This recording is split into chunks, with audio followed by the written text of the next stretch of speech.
Stash Wyslouch here. Welcome to Musical Quick Tips. For my loyal patrons, on patreon.com, I release one new quick tip every 2 weeks. If you'd like access to all and the supplemental materials that go with every single quick tip we've done in the past and will do in the future, please become a patron on my Patreon page. Today's quick tip: construct counterpoint lines to your favorite melodies. My goal in this video is to take a country melody and discuss a methodical approach to making a counterpoint line above that melody. What's counterpoint?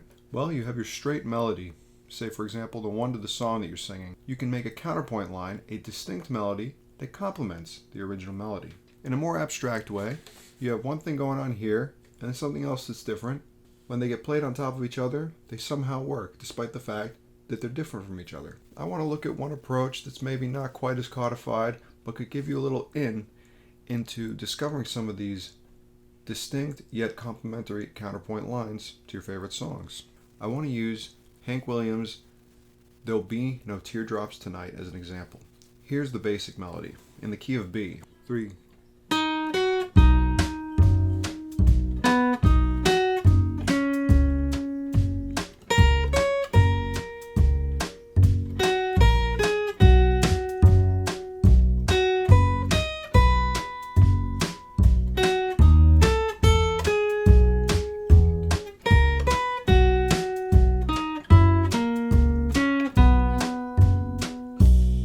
Jargon of old school counterpoint, we'd call that our cantus firmus, the thing that won't change as we construct distinct melodies above it.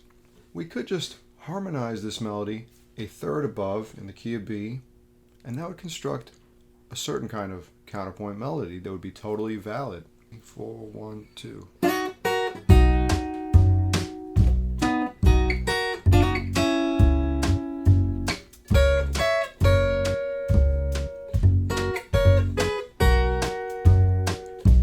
Etc.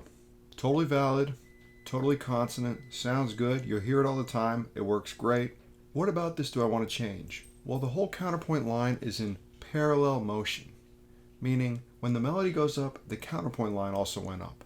Okay, so let's talk about motion. There's 3 kinds of general motion. When the melody goes up and the corresponding counterpoint line goes up, for example, a D sharp going into F sharp being the melody, and then the counterpoint line would be an F sharp going to an A sharp. Parallel motion. They're both going in an upward direction. If the melody line goes up or down, but the counterpoint line stays the same, for example, a D sharp to an F sharp being the melody line, but the counterpoint line just stays on a B, that would be called oblique motion. Lastly, we have contrary motion. The melody line goes up, and the counterpoint line would go down. Or inversely, the melody line would go down, and the counterpoint would then go up. So for example, a D sharp going to an F sharp, being the melody, the counterpoint could do a D sharp from above going down to a B. Contrary motion. Okay, so now that we've talked about some of this counterpoint vocabulary, we can establish the parameters that we use to guide constructing the counterpoint lines to our cantus firmus. Parameter 1. I want to set up a counterpoint that has a one-to-one relationship to the melody. Every time a melody note is played, there's a corresponding counterpoint note that is played with it. No more, no less. Parameter 2. When I look at the whole counterpoint versus the cantus firmus versus the original line, I want to have all 3 motions represented. Some oblique, some parallel or similar, and some contrary motion. This will be one of the key things that will lend to a distinct characteristic in our counterpoint line. The third parameter, I want all of the counterpoint line to exist above the original melody. For the last parameter, I want to establish this. A lot of these melodies, there's very distinct resting points within the melody where it really lands and hangs out. 3.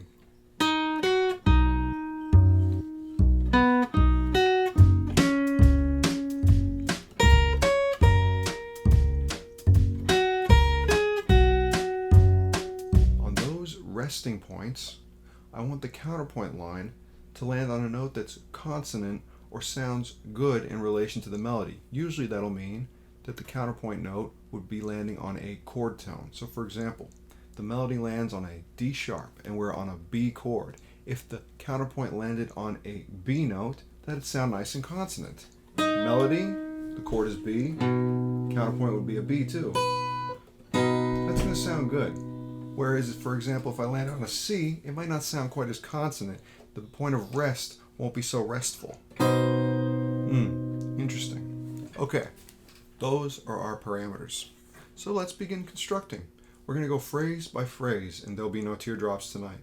The first phrase, I'll pretend, and we land on a resting point. That's a D sharp to an F sharp back to a D sharp. Okay, I just go piecemeal, one note at a time. So I pick any note above that D sharp. We're on a B chord, so I decided, okay, let's start with a B in our counterpoint line. Now our melody goes up to an F sharp. I'm going to make the decision, let's have some contrary motion in it. So our melody went up, so that means our counterpoint line has to go down. The melody note's an F sharp, and if we're going down from a B, we really only have a few options if we want to stay above the melody note. We can either go down to an A sharp, a G sharp, or an F sharp. I experiment with all those options. So first we go to the, let's say, G sharp. That's one option. Now if we both went to an F sharp, it would just be a unison. Okay, and the last option, A sharp.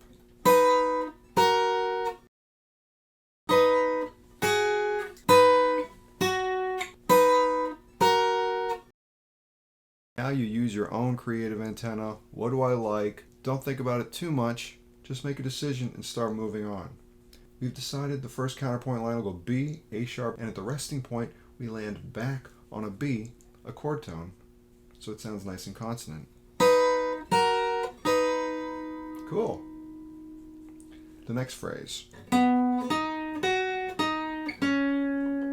Okay, now I go note by note. I start, pick a note. So I picked the D sharp above to harmonize against that low B. And again, I said, let's have some contrary motion. I already did the experimentation, and I decided I'll go down a scale step in my counterpoint. And I'll keep going down, so we have some nice contrary motion. Ba, ba, ba, and the counterpoint is.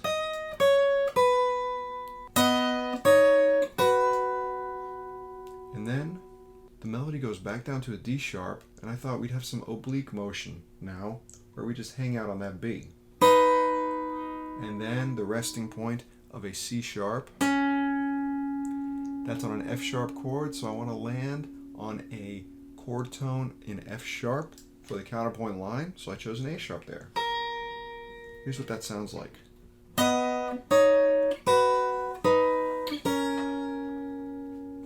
Cool. This is what we have so far.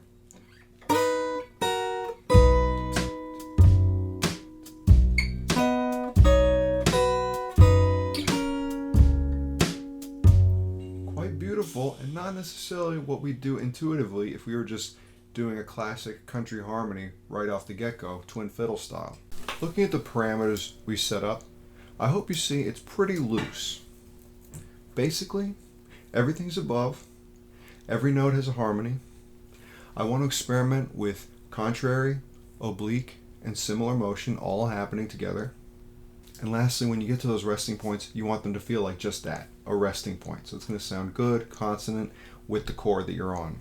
This is such a broad field, the field of counterpoint, playing two distinct melodies at the same time that work together. Playing them both on the guitar also provides a lot of technical challenges that are really interesting and will certainly open up your knowledge of the fretboard. As usual, you shouldn't expect to be able to do this on a million melodies on the fly instantly. So much about this is the process of experimenting and finding the things you like within those counterpoint lines. If you listen to a lot of the great country instrumentalists, you'll start noticing these contrary motion lines, oblique motion lines popping out everywhere. And this is There'll Be No Teardrops Tonight, with some counterpoint going through the whole thing. 1, 2.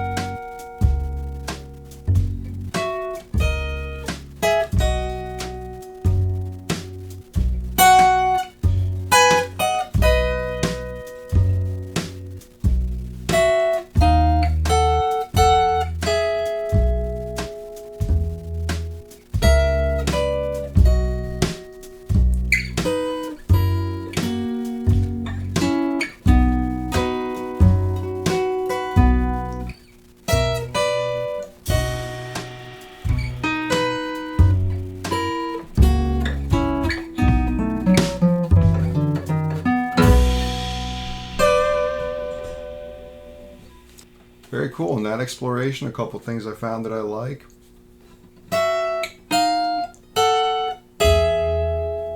That could be a cool lick, going from a 1 chord to a 4 chord. Yeah.